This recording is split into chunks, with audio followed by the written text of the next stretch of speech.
ينقضون عهد الله من بعد ميثاقه ويقطعون ما أمر الله به أن يوصل ويفسدون في الأرض أولئك هم الخاسرون. صدق الله العظيم وصدق رسوله النبي الكريم الأمين. قال الله تبارك وتعالى في شان حبيبه مخبرا وعامرا: إن الله وملائكته يصلون على النبي يا أيها الذين آمنوا صلوا عليه وسلموا تسلیما. کوئی زبان خاموش نہ رہے، بآواز بلند درود پاک پڑھیے: الصلاۃ والسلام علیک یا سیدی یا رسول اللہ وعلی آلک واصحابک یا سیدی یا حبیب اللہ.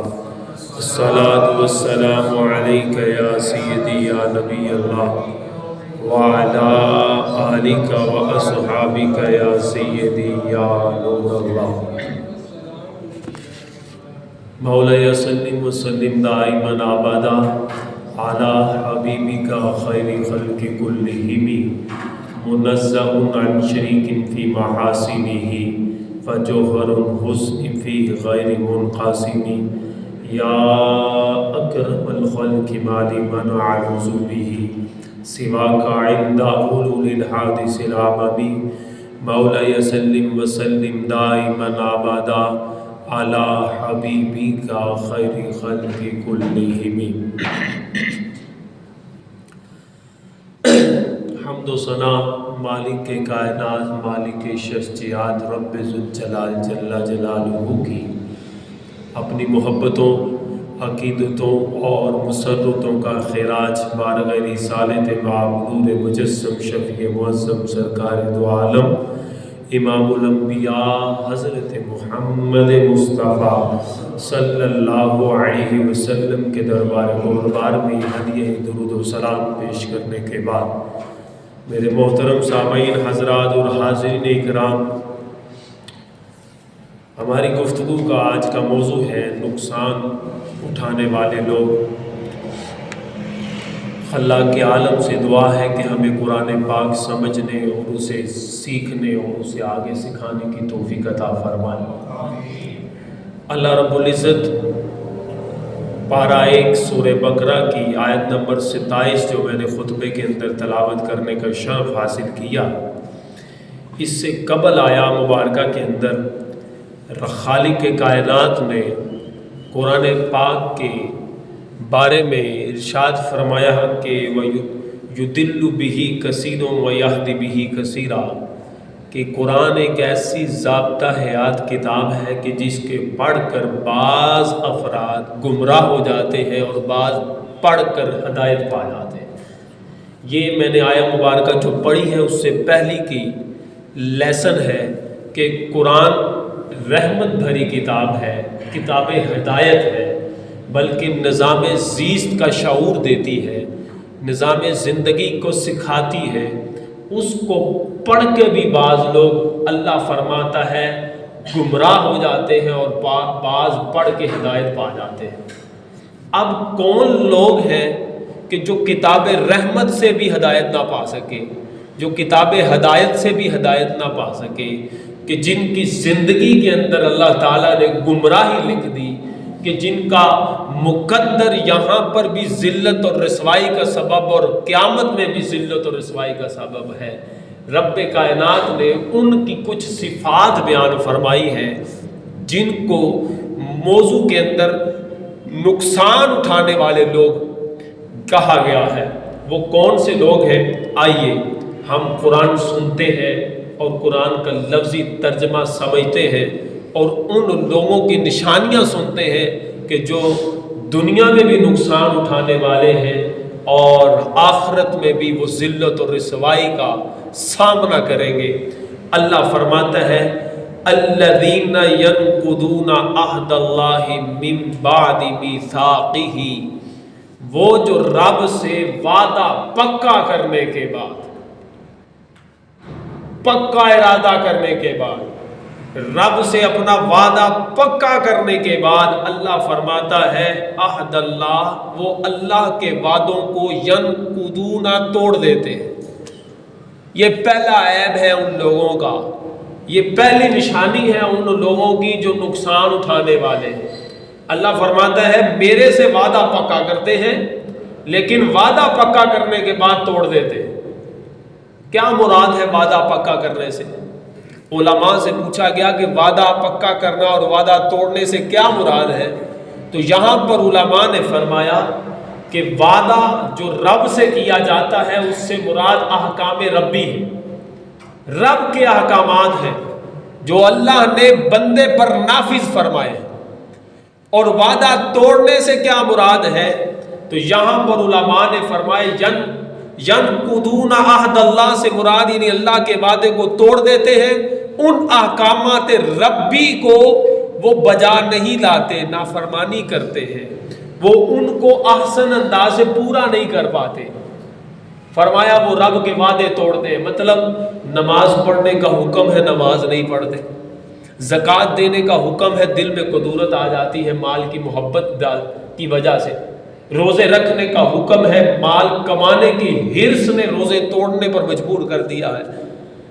یعنی یہ وہ احکامات ربی جو بندے پر لازمی تھے پورے کرنا، انہوں نے کیا کیا؟ عہد اللہ، اللہ کے وعدوں کو توڑنا شروع کر دیا۔ پہلا عیب ہے، آگے وضاحت کرتا ہوں۔ دوسرا عیب کیا ہے نقصان اٹھانے والے لوگوں کا؟ اللہ فرماتا ہے وَيَقْطَعُونَ مَا أَمَرَ اللَّهُ بِهِ أَن يُوصَلَ، رب نے جن سے ملنے کا حکم دیا ہے، جن سے ریلیشن قائم کرنے کا حکم دیا ہے، جن سے تعلق جوڑنے کا حکم دیا ہے، وہ لوگ ان سے تعلق توڑ دیتے ہیں، ان سے تعلق توڑ دیتے ہیں، ریلیشن توڑ دیتے ہیں، اپنا تعلق قائم نہیں کرتے۔ وہ کون لوگ ہیں؟ جیسے کہ والدین ہیں، ان سے ریلیشن قائم کرنے کا حکم ہے، اپنے بہن بھائی ہیں، ان سے تعلق قائم کرنے کا حکم ہے، جس کو ایک موضوع کہا جاتا ہے صلہ رحمی۔ ایک لیسن ہے کہ صلہ رحمی سے مراد ہوتا ہے رشتہ داروں سے تعلق جوڑنا، اور جب بندہ ان سے تعلق توڑتا ہے اللہ فرماتا ہے کہ یہ وہ لوگ ہیں جو نقصان اٹھانے والے ہیں۔ یعنی ایک موجود ہے اس بندے کے اندر کہ رب کی وہ کتاب ہدایت بھی اس کو ہدایت نہ دے سکے گی کہ جس نے اللہ سے کیے وعدے کو توڑا اور اللہ نے جن سے رشتے قائم کرنے کا حکم دیا ان سے رشتے توڑے۔ یہ دو عیب ہو گئے۔ اللہ فرماتا ہے تیسرے وہ لوگ ہیں جو نقصان اٹھانے والے ہیں، اللہ فرماتا ہے وَيُفْسِدُونَ فِي الْأَرْضِ، وہ زمین میں فساد برپا کرتے ہیں۔ یہ بھی کتاب ہدایت سے فیض نہیں پا سکتے، یہ بھی کتاب رحمت سے رحمت نہیں اٹھا سکتے، یہ بھی نقصان والے لوگ ہیں کہ جو زمین میں فساد برپا کرتے ہیں۔ زمین میں فساد برپا کرنے سے مراد یہ ہے، علماء فرماتے ہیں کہ جو بندہ ایسے برے کام کرے کہ لوگ اس کے پیچھے چل کر اس کی طرح کے برے کام سر انجام دیتے ہو، یا وہ لوگوں کو گناہوں پر اکسائے، ابھارے، لوگوں میں فتور پیدا کرے، لوگوں کو غلط روش پر لے کر چلے، غلط ڈگر پر ان کو چلانے کی کوشش کرے، اللہ فرماتا ہے یفسدون فی الارض، یہ لوگ زمین میں فساد پھیلانے والے، اللہ کے بندوں کو نقصان دینے والے، رب کی نافرمانیوں کو فروغ دینے والے، چاہے وہ سوشل میڈیا کا طوفان بدتمیزی اور اس کا سمندر ہی کیوں نہ ہو، چاہے وہ معاشرے کے وہ چند افراد ہی جو اپنے آپ کو قائد سمجھ کر لوگوں کو نقصان پہنچانے والے ہی کیوں نہ ہو، وہ اپنے آپ کو بظاہر لیڈر کہنے والے ہوں ان گناہ گاروں کے،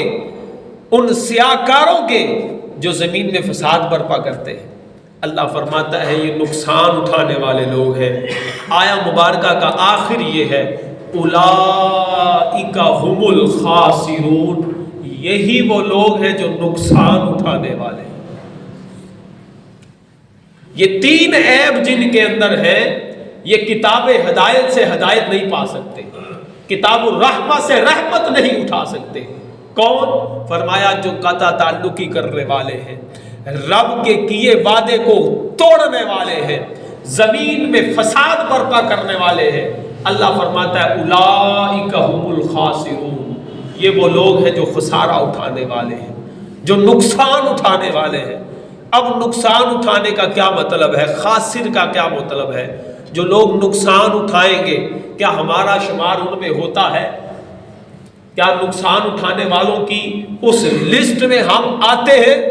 یہ تینوں عیب میں نے آپ کے سامنے بیان کر دیے ہیں۔ ہم اپنے بارے میں غور کر سکتے ہیں، کیا کلام ربی کے فرمان کے مطابق کہیں ہم ان میں شامل تو نہیں؟ اولئک هم الخاسرون، یہ وہ لوگ ہیں جو خسارہ اٹھانے والے ہیں، نقصان اٹھانے والے ہیں۔ تو نقصان اٹھانا، خسارہ اٹھانا بہت بڑی بات، بہت بری بات ہے، بلکہ جو رب کی نافرمانیاں کرتا ہے، ایک مقولے کے مطابق علماء فرماتے ہیں کہ وہ بندہ دنیا میں ذلت و رسوائی اٹھاتا ہے اور قیامت میں بھی ذلت و رسوائی اٹھاتا ہے۔ کون؟ اولئک هم الخاسرون، جن میں عیب موجود ہے، رب ان کو دنیا میں بھی ذلیل و خوار کرتا ہے۔ بظاہر ان کے چاہنے والے 4 لوگ موجود ہیں، بظاہر ان کو ماننے والے 2 لوگ موجود ہیں، ان کے پیچھے چلنے والے لوگ ہیں، لیکن فرمایا وہ پیچھے چلا رہے ہیں ان لوگوں کو جو نافرمانیاں کر رہے ہیں، جو فساد فی الارض کا سبب بن رہے ہیں، جو لوگوں میں نقصان برپا کر رہے ہیں۔ فرمایا یہی وہ ہستیاں ہیں، یہی وہ لوگ ہیں، اولئک هم الخاسرون، یہ نقصان اٹھانے والے لوگ ہیں، یہ نقصان اٹھاتے ہیں۔ اب یہاں پر مسلم شریف کی کتاب التوبہ کی حدیث مبارکہ میں آپ کے سامنے رکھوں۔ اللہ کے نبی علیہ السلام نے فرمایا، اللہ تعالیٰ نے 100 رحمتوں کا ظہور فرمایا، لیکن ان 100 رحمتوں میں سے ایک رحمت، مسلم شریف کے الفاظ کے مفہوم ہے، ایک رحمت ہے جس کو اللہ رب العزت نے جب سے کائنات کو پیدا کیا اس وقت سے لے کر قیامت تک کے لیے ایک رحمت کا ظہور فرمایا ہے۔ اس رحمت کا صلہ اور اجر یہ ہے کہ اس وقت سے لے کر قیامت تک ماں اپنے بیٹے سے جو محبت کرتی ہے اسی رحمت کے صلے کے صدقے کرتی ہے، بہن بھائیوں میں جو ریلیشن قائم ہے اسی رحمت کا صدقہ ہے، رشتہ داروں میں جو تعلق ہے اسی رحمت کا صدقہ ہے۔ حتیٰ کہ مسلم شریف کی حدیث کے الفاظ کا مفہوم ہے، وہ چھوٹی سی چڑیا جو اپنے چھوٹے سے چوزے، جو چڑیا کا بچہ ہوتا ہے، اس کے لیے رزق تلاش کر کے اس کے منہ میں جو رزق ڈالتی ہے وہ بھی اسی رحمت کا صدقہ ہے۔ فرمایا جس وقت رب 100 رحمتیں ظاہر فرمائے گا، وہ بروز قیامت جب اللہ تعالیٰ 100 رحمتوں کا ظہور فرمائے گا، کتنا وہ بدبخت شخص ہوگا جو رب کی ان رحمتوں کے موجود ہوتے ہوئے بھی محروم ہوگا، کتنا وہ ذلیل و خوار شخص ہوگا جس کو اللہ فرماتا ہے اولئک هم الخاسرون، یہ وہ لوگ ہیں جو خسارہ اٹھانے والے، کہ جن پر اللہ رب العزت اس دن جس وقت 100 رحمتوں کا ظہور فرمائے گا۔ ایک رحمت کا صلہ تو یہ ہے کہ بچہ پاپی و بدکار ہو، ماں کے قدموں میں گرے، ماں بخش دیتی ہے، والد معاف کر دیتا ہے، رشتہ دار آپس میں تعلق جوڑ لیتے ہیں، وہ ایک رحمت کا صلہ پا رہے ہیں۔ بتاؤ اس وقت جب رب کائنات 100 رحمتوں کا ظہور فرمائے گا، وہ کائنات کا خالق و مالک جب 100 رحمتوں کا ظہور فرمائے گا، اس وقت وہ بندہ خدا کس قدر خائب و خاسر ہوگا، کس قدر نقصان اٹھانے والا ہوگا، جو اس وقت بھی اللہ کی رحمتوں سے محروم ہوگا ہے۔ اس کو اس وقت بھی اللہ رب العزت اپنی جنت میں جگہ نہ عطا کرے گا، وہ جہنم کا حقدار ہوگا، وہ دنیا میں بھی ذلیل ہوگا اور قیامت کے دن بھی ذلیل و خوار ہوگا۔ کون لوگ ہیں؟ فرمایا 3 عیب بیان فرمائے قرآن پاک کی اس آیہ مبارکہ میں نے جو پڑھی۔ ایک، رب کے وعدوں کو توڑنے والا، رشتہ داروں سے قطع تعلقی کرنے والا، فساد فی الارض کا سبب بننے والا۔ یہ وہ لوگ ہیں جو 100 رحمتوں کے ظہور کے وقت بھی نہ محروم ہوں گے۔ اب حضرت سعید بن جبیر رضی اللہ تعالیٰ عنہ اس حدیث مبارکہ کے راوی ہے، فرمایا بنی اسرائیل اکٹھی ہو کر حضرت موسیٰ علیہ السلام کے پاس آئی. حضرت موسیٰ علیہ السلام کے بارگاہ میں حاضر ہو کر عرض کرتی ہے، موسیٰ خالق کائنات سے پوچھو نا، اے مالک تو نے مخلوق کو پیدا کیا ہے اور اس کو پیدا کرنے کے بعد پھر ان کو عذاب میں مبتلا کرے گا. پیدا بھی خود ہی کیا اور انہی کو عذاب میں مبتلا کرے گا. اور یہ سوال عموماً ہم لوگ اپنے گناہوں پر پردے ڈالنے کے لیے کر دیتے ہیں. بعض لوگ ہوتے ہیں یار جو ماں 70 ماؤں سے زیادہ پیار کرنے والا وہ ہمیں کیا گناہ عذاب دے گا. یہ ہمارے معاشرے میں اس طرح کے سوالات ہوتے ہیں، یہ کوسچن ریز کیے جاتے ہیں کہ دیکھو وہ اب یہ میں نہیں کہہ رہا کہ یہ والی حدیث کہ جو 70 ماؤں سے زیادہ پیار کرتا ہے یہ والی روایت موضوع ہے، غریب ہے، اس کا کیا ہے سٹیٹس کیا ہے، میں اس پر نہیں آ رہا. لیکن بعض لوگ اپنے گناہوں پر پردے ڈالنے کے لیے یہ سوال کرتے ہیں یار وہ رب جو 70 ماؤں سے زیادہ پیار کرتا ہے وہ کل بروز قیامت ہمیں عذاب میں مبتلا کرے گا.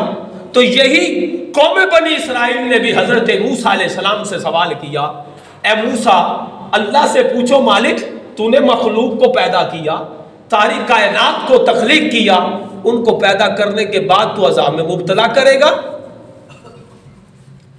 تو حضرت موسیٰ علیہ السلام نے، یہ توجہ سے سننے والی بات ہے، موسیٰ علیہ السلام نے بنی اسرائیل کا یہ سوال لے کر بارگاہ ربی میں عرض کی، یا اللہ بنی اسرائیل کہتے ہیں مالک تو نے مخلوق کو تخلیق کیا اور ان کو پھر بعد میں عذاب میں مبتلا کرے گا. اللہ نے فرمایا موسیٰ زمین کی کھیتی باڑی کرو. حضرت موسیٰ علیہ السلام نے زمین کی کھیتی باڑی کرنا شروع کر دی، زمین کو نرم کیا. فرمایا موسیٰ اس میں گندم کا بیج لگاؤ. حضرت موسیٰ علیہ السلام نے اس زمین کی جب کھیتی باڑی مکمل کی تو اس میں گندم کا بیج کو بویا. جب وہ گندم کی کھیت تیار ہو گئی، فصل بالکل تیار ہو گئی، فرمایا حکم ربی، فرمایا موسیٰ اس فصل کو کاٹا جائے. حضرت موسیٰ علیہ السلام نے حکم ربی کو بجا لاتے ہوئے اس فصل کو کاٹ دیا. جب فصل کٹ گئی اللہ نے فرمایا موسیٰ اس فصل کے دانے کو علیحدہ کرو، مطلب صاف کرو، علیحدہ علیحدہ کر دو. حضرت موسیٰ علیہ السلام نے دانہ علیحدہ کیا اور جو وہ بھوسا تھا اس کو علیحدہ کر دیا. فرمایا موسیٰ کیا کیا؟ فرمایا یا باری تعالیٰ دانہ علیحدہ کر دیا ہے، صاف کر دیا ہے اور بھوسا علیحدہ کر دیا ہے. فرمایا کام کی چیز رکھ لی؟ فرمایا یا باری تعالیٰ رکھ لی. فرمایا باقی کیا رہ گیا؟ حضرت موسیٰ علیہ السلام نے بارگاہ ربی میں عرض کیا یا باری تعالیٰ جس کے اندر بھلائی نہیں ہے وہ چھوڑ دیا، یعنی وہ بھوسا جس کے اندر بھلائی نہیں ہے اس کو کیا کر دیا؟ چھوڑ دیا.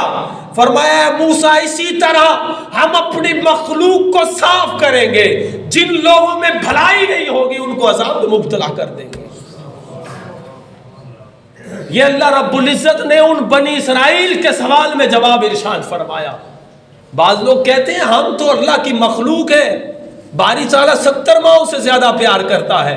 اسی رب نے ارشاد فرمایا پچھلی آیا مبارکہ میں یضل بہ کثیر و یہدی بہ کثیرا، بعض قرآن پڑھ کے بھی گمراہ ہو جائیں گے، قرآن پڑھ کے بھی ہدایت پائیں گے. وہ کتاب ہدایت کن کے لیے ہدایت ہے؟ یہ کتاب رحمت کن کو رحمت نازل کرے گی؟ فرمایا وہ لوگ جن کے اندر یہ 3 قسم کے عیب نہ ہوں گے کہ رب سے کیے وعدے نہ توڑتے ہوں گے، رب سے کیا وعدہ نہ توڑتے ہوں گے، رشتہ داروں سے تعلق نہ توڑتے ہوں گے، زمین میں فساد کا سبب نہ بنتے ہوں گے. اب پہلی بات نافرمانیاں کرنا. ہمارے معاشرے میں کون سا ایسا گناہ نہیں ہے جو نہیں ہو رہا؟ ہم اپنے حالات زار پر غور کر دیکھ لیں. اللہ فرماتا ہے الذین ینقضون عہد اللہ من بعد میثاقہ، مجھ سے وعدہ پکا کرنے کے بعد میرے وعدوں کو وہ توڑ دیتے ہیں. اس مخلوق کا ذکر ہو رہا ہے جو وعدے کرتی ہے رب سے یا اللہ ہم ایمان لائے، نمازیں پڑھیں گے لیکن نہیں پڑھتے، روزے رکھیں گے نہیں رکھتے، رب کے تمام احکامات پر عمل کریں گے نہیں کرتے. اللہ فرماتا ہے یہ عیب دار لوگ ہیں، نقصان اٹھانے والے ہیں. حضرت مجاہد رحمۃ اللہ علیہ نے سورہ بقرہ کی تفسیر کے اندر، تفسیر بغوی کے اندر لکھا ہے، فرماتے ہیں کہ جو نافرمان لوگ ہوتے ہیں نا، ان کی نافرمانیوں کی وجہ سے قحط سالی آنا شروع ہو جاتی ہے۔ یہ زمین میں جو قلت کا سبب ہوتا ہے لوگوں کی نافرمانیوں کے سبب ہوتا ہے، حتیٰ کہ فرمایا بارشیں رک جاتی ہیں، بارشوں کا سلسلہ تھم جاتا ہے، اور وہ جانور ان گناہگار اور نافرمانوں کو جو رب سے کیے وعدوں کو توڑتے ہیں، ان پر لعنت بھیجتے ہیں۔ انسان اشرف المخلوقات ہے، جب نافرمانی کرتا ہے ان جانوروں سے بھی کم تر ہو جاتا ہے، ان جانوروں سے بھی گیا گزرا ہو جاتا ہے، کہ جس کی وجہ سے بارشیں روک دی جاتی ہیں، جن کی وجہ سے ہمیں قحط سالی میں مبتلا۔ آج کیا ہو رہا ہے؟ مصنوعی بارشیں کا سبب بنایا جا رہا ہے کہ جناب مصنوعی بارشیں کی جائیں، بیماریاں ختم ہو۔ ہم اپنی نافرمانیاں نہیں ختم کر رہے، ہم اپنے رب سے کیے وعدے پورے کرنے کی کوششیں نہیں کر رہے، مصنوعی بارشوں کی طرف آ رہے ہیں۔ ٹھیک ہے، یہ اگر یہ سبب بنتا ہے بیماریوں دور ہونے کا، میرے خیال میں سب سے بڑی بیماری رب کی نافرمانی، سب سے بڑی بیماری یہ گناہ گاری ہے، نافرمانی ہے، جس کی وجہ سے زمین میں فساد برپا ہو رہا ہے، قتل و غارت عام ہو رہی ہے، ظلم عام ہو رہا ہے، گناہ عام ہو رہا ہے، گناہ کرنے والا گناہ کو گناہ نہیں سمجھ رہا۔ اور یہ حالات ہے کہ رشتہ داروں سے تعلق کا کیا حال ہے، وہ بھی ہم اپنے آپ میں دیکھ لیں، غور کر لیں۔ الامان والحفیظ آگے چلیں تو اللہ فرماتا وَيَقْطَعُونَ مَا أَمَرَ اللَّهُ بِهِ أَن يُوصَلَ، رب نے جن سے ریلیشن قائم کرنے کا حکم دیا ہے وہ ان لوگوں سے تعلق توڑتے ہیں۔ والدین سے رشتہ جوڑنے کا حکم ہے، اولاد جیسے ہی شادی ہوتی ہے اپنا بوری بسترا اٹھاتا ہے، والدین کو تنہا چھوڑتا ہے اور چلا جاتا ہے۔ ماں باپ کے سامنے بیگم آتی ہے تو آنکھیں پھاڑ پھاڑ کر مطالبے کرتا ہے، اور اگر بھائی بھائی کا کچھ تعلق ہو جائے تو وہ جناب لینے دینے میں ایسا رشتہ ٹوٹتا ہے کہ قطع تعلقی کا سبب اختیار کر جاتا ہے۔ آؤ میں آپ کو واقعہ سناتا ہوں، تنبیہ الغافلین کے اندر موجود ہے۔ فرماتے ہیں کہ ایک روایت میرے نافرمانی کی لوگوں پر آ رہی یاد، حضرت وہب فرماتے ہیں رحمت اللہ علیہ، فرماتے ہیں اللہ نے بنی اسرائیل کے نبیوں میں سے کسی نبی کی طرف وحی فرمائی، اے اللہ کے نبی، جب اللہ کے بندے اطاعت و فرما برداری بجا لاتے ہیں تو رب ان سے راضی ہوتا ہے، اور جب رب ان سے راضی ہوتا ہے تو رب تعالیٰ اس کی نسلوں میں بھی برکتیں عطا فرماتا ہے۔ اور اگلا جملہ ارشاد سنیے گا، فرمایا جو بندے نافرمانی کرتے ہیں اللہ رب العزت ان سے ناراض ہو جاتا ہے، رب جب ان سے ناراض ہوتا ہے ان پر لعنت کی برسات فرماتا ہے، اس لعنت کا اثر اس کی 7 پشتوں تک جاتا ہے۔ یہ نافرمانی کا صلہ ہے کہ ہمارے آنے والی نسلیں اس کا بھگتان ان کو بھگتنا پڑے گا۔ خدا را ابھی توبہ کر لے، ابھی وقت ہے، سانس میں سانس ہے، مالا ٹوٹی نہیں ہے، ابھی موقع ہے رب کی بارگاہ میں پکے ارادے کے ساتھ ہم توبہ کریں۔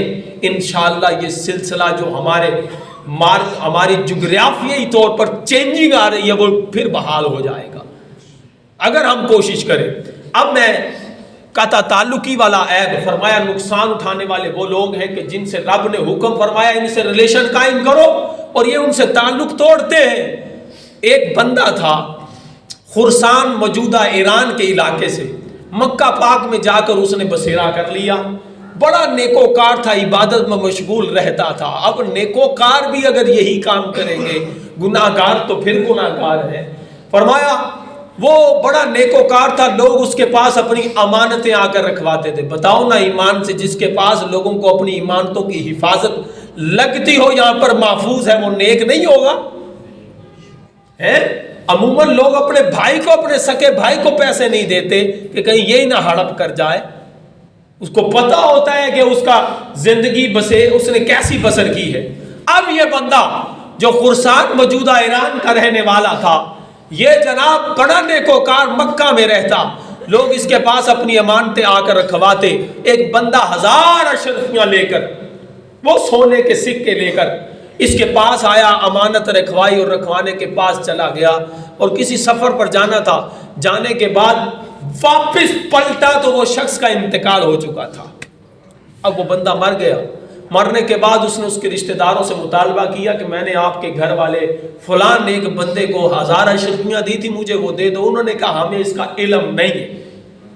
وہ اس دور کے علماء کے پاس گیا، علماء نے کہا کہ بندے کی صفات تو بڑی ہے، ہو سکتا ہے وہ نیک ہو، آج رات تو نے زمزم کے کنویں کے پاس آ جانا ہے، وہاں پر اس کے نام کے ساتھ صدا لگا کر پوچھنا ہے کہ فلاں بن فلاں تو نے میری وہ امانت کہاں رکھی ہے۔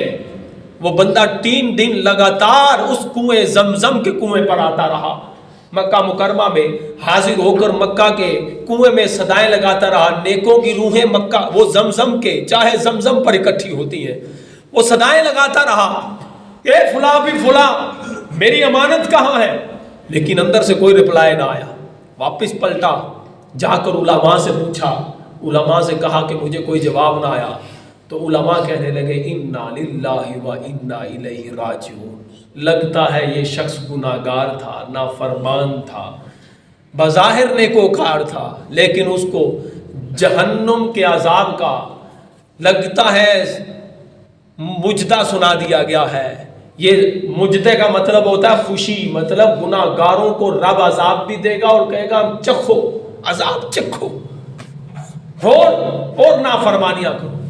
اب کہا کہ یمن کے اندر ایک کنواں ہے برہوت نامی، وہاں پر چلے جاؤ، وہاں پر جا کر اس کو صدا کرنا، اگر تجھے رپلائی دے دے تو۔ وہ گیا، یمن چلا گیا، یمن میں جا کر اسی کنویں پر جا کر کہتا ہے فلاں بن فلاں، اندر سے رپلائی آتا ہاں بھائی، کہا میری وہ امانت کہاں ہے، کہا میرے گھر کے فلاں کونے کے زمین کے حصے میں نے دبائی ہے، جا کر نکال دو۔ کہا میں وہاں پر چلا جاتا ہوں، لیکن یہ تو بتا تو بڑا نیکوکار تھا، لوگ تجھ پر تیرے پاس آ کر امانتیں رکھواتے، تیری عبادتوں کی لوگ مثالیں دیا کرتے تھے، لیکن آخر تیرے ساتھ یہ ہوا ہی کیوں کہ تجھے جہنمیوں کے لسٹ میں ڈال دیا گیا؟ اس نے کہا کہ بظاہر میں نیکوکار تھا، لیکن جب میں ایران سے چلا تھا مکہ کی طرف، میں اپنے چند رشتہ داروں سے تعلق توڑ بیٹھا تھا، ان سے میں نے معافی تلافی نہیں کی تھی اور مکہ آ گیا تھا، اور اسی حال میں مر گیا۔ رب کائنات نے مجھے میری نیکیوں کا صلہ نہیں، مجھے قطع تعلقی کرنے کی وجہ سے، جن سے رب نے رشتہ جوڑنے کا حکم دیا تھا، ان سے رشتہ توڑنے کی وجہ سے مجھے اس عذاب میں مبتلا کر دیا گیا۔ ہم سوچیں چھوٹی چھوٹی سی بات پر کسی رشتہ دار کی شادی کا کارڈ نہ ملے، ہم مرنا جینا ختم کر دیتے ہیں۔ فلاں دکاندار سے اس نے چیز لی ہے، مجھ سے نہیں لی، ہم اس سے بھی تعلق توڑ دیتے ہیں۔ وہ فلاں کی مارکیٹ میں گیا، میری اس نے مارکیٹ خراب کی، پھر بھی تعلق توڑ دیتے ہیں۔ فلاں نے فلاں کے ساتھ یہ کام کیا اور میری ناک کٹ گئی، تعلق توڑ دیتے ہیں، مرنا جینا ختم کر دیتے ہیں۔ حضرت ابو ہریرہ رضی اللہ تعالیٰ عنہ سے روایت ہے، فرمایا آپ نے اپنے مجلس میں حدیث سکھا رہے تھے، سکھاتے ہوئے ارشاد فرمایا جو قاطع الرحم ہے، رشتہ داروں سے تعلق توڑنے والا ہے، وہ ہماری مجلس سے اٹھ کر چلا جائے۔ ایک شخص اٹھا، نوجوان، جا کر اپنی پھپھی سے قدم پکڑ کر معافی مانگی، اے پھپھو مجھے معاف کر دینا۔ فرمایا تجھے مجھے معاف کیا، حضرت ابو ہریرہ سے یہ ضرور پوچھئے گا آپ نے یہ سوال کیوں بلند کیا تھا۔ جا کر اس نے یہ سوال پوچھا، کہا کہ آپ نے یہ قاطع الرحم کے بارے میں کیوں کہا کہ یہاں سے اٹھ کر چلا جا؟ تو حضرت ابو ہریرہ فرماتے ہیں اللہ کے نبی نے فرمایا جس مجلس کے اندر رشتہ داروں سے تعلق توڑنے والا شخص ہو، اللہ اس مجلس پر رحمتوں کا نزول نہیں فرماتا۔ وہ صحابہ کرام تربیت رسول کے شاہکار، ادھر رحمتوں کا نزول نہیں ہونا تو کہاں ہونا تھا؟ وہ ہستیاں جن کو جنتی ہونے کی بشارت میرے آقا نے عطا فرمائی، جن کے ساتھ وعدہ حسنہ میرے رب نے کیا، ان کی بارگاہ میں رحمتوں کا نزول نہیں ہونا تھا تو کہاں ہونا تھا؟ لیکن انہوں نے بھی اس بندے کو اٹھا دیا جو رشتہ داروں سے تعلق توڑتا تھا۔ اور آخر میں جو وضاحت طلب ہے، لیکن میں یہاں پر اپنی گفتگو کو ختم کرتا ہوں۔ اللہ فرماتا ہے یفسدون فی الارض، تیسرے وہ نقصان اٹھانے والے لوگ ہیں جو لوگ زمین میں فساد برپا کرتے ہیں، جن کی وجہ سے لوگ نقصان اٹھاتے ہیں۔ سوشل میڈیا کے طوفان بدتمیزی پر علماء کے خلاف بکواس کرنا سکھاتے ہیں، دین کے خلاف پراپوگنڈا کرنا سکھاتے ہیں۔ وہ لوگ کہ جو بظاہر گناہگار ہوتے ہیں، ان کے گناہوں کی ڈھونک کی رقص پر لوگ ان کے ساتھ تعلق قائم کر کے ان طرح کا بننا چاہتے ہیں۔ فرمایا ایسے لوگ زمین میں فساد برپا کرنے والے ہیں، ان کی وجہ سے بارشیں رک جاتی ہیں، ان کی وجہ سے قحط سالی ہوتا ہے کہ جو نافرمانیاں کرتے ہیں، رب کے کیے وعدے کو توڑتے ہیں۔ اور فرمایا پھر کیا ہوگا؟ اللہ فرماتا ہے اولئک هم الخاسرون، یہی وہ لوگ ہیں جو نقصان اٹھانے والے ہیں۔ اللہ تعالیٰ سے دعا ہے ان تینوں عیبوں سے ہمیں محفوظ رکھے۔ امت محمدیہ کا صدقہ، نبی پاک صلی اللہ علیہ وسلم کے ہم امتی ہیں، ہمارے گناہ بڑے ہیں، ہم پر عذاب نہیں آتا، لیکن یاد رکھیے گا پہلی امتیں گناہ کرتے تھی، چہرے مسخ کر دیے جاتے تھے، ان کو زمین میں دھنسا دیا جاتا تھا، لیکن اس امت پر یہ عذاب نہیں آتا۔ کیوں؟ اللہ رب العزت کے محبوب علیہ السلام کی امت ہے، سرکار کے صدقے ہماری بخشش کا ذریعہ بن جاتا ہے۔ لیکن علماء نے یہاں پر بھی لکھا، فرمایا پہلی امتوں میں ظاہر مسخ اور فسق ہوتا تھا، دھنسا دیا جاتا تھا، یہ چہرے بگاڑ دیے جاتے تھے، شکلیں بندر و سور جیسی ہو جاتی تھی۔ لیکن اس امت میں اب بھی عذاب ہوتا ہے، لیکن روحانی مسخ و فسق ہوتا ہے۔ نقلب افئدتہم وابصارہم، ہم ان کے دلوں کو بدل دیتے ہیں، ان کی آنکھیں پھیر دیتے ہیں۔ اب روحانی عذاب دیا جا رہا ہے، اس کا صلہ قیامت میں ملنا ہے، تو لہذا ہمارے کہیں دل نہ پھیر دیے جائیں۔ اللہ سے بدعا ہے یا اللہ ہمیں اطاعت محمدیہ پر ہمارے دلوں کو گامزن فرمانا۔ وآخر دعوانا